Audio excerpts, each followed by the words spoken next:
But the ultimate and most dangerous test was a huge, specially constructed vacuum chamber.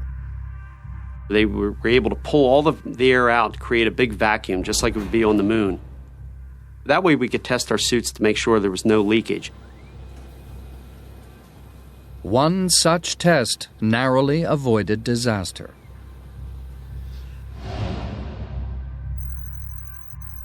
Jim LeBlanc was the test subject in the vacuum chamber. Cliff Hess, the supervising engineer outside. Jim, while you're exercising, I'd like you to stay intermediate all the time, okay? I'm pretty cool right now. Okay, well, you'll warm up here in a minute, so let's stay right here if you can stand it. The testing started just normally, like they all do.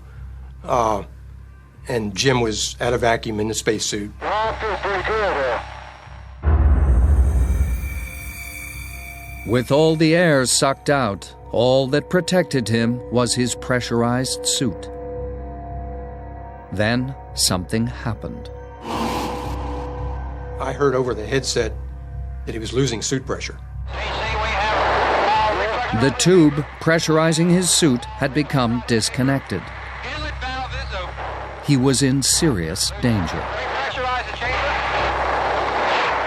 There really wasn't any feeling. It was just happening so fast, trying to get the chamber back to a safe pressure and Jim to a safe pressure. He was inside the suit. As I stumbled backwards, I could feel the saliva on my tongue starting to bubble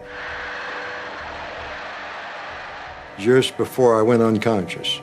And that's kind of the last thing I remember.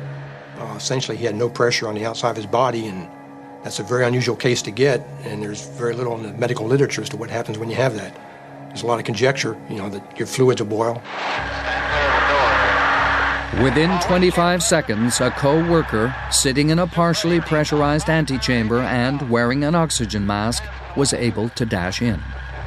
At the normal rate of repressurization, it would have taken 30 minutes to make the chamber safe.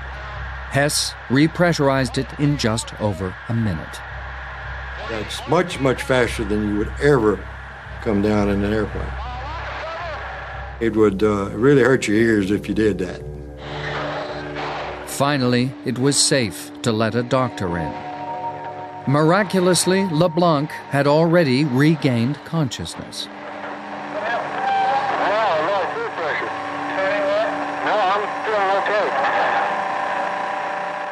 When I stood up in the chamber, I felt fine. My ears ached a little bit from the course of rapid repressurization, and that's basically the only effect I had. It was one of the few instances where anybody was ever exposed to that low of a pressure and lived to tell about it with no obvious damage. Such an accident in space would have been fatal. But thanks to testing like this, no astronaut has ever had to face a similar situation.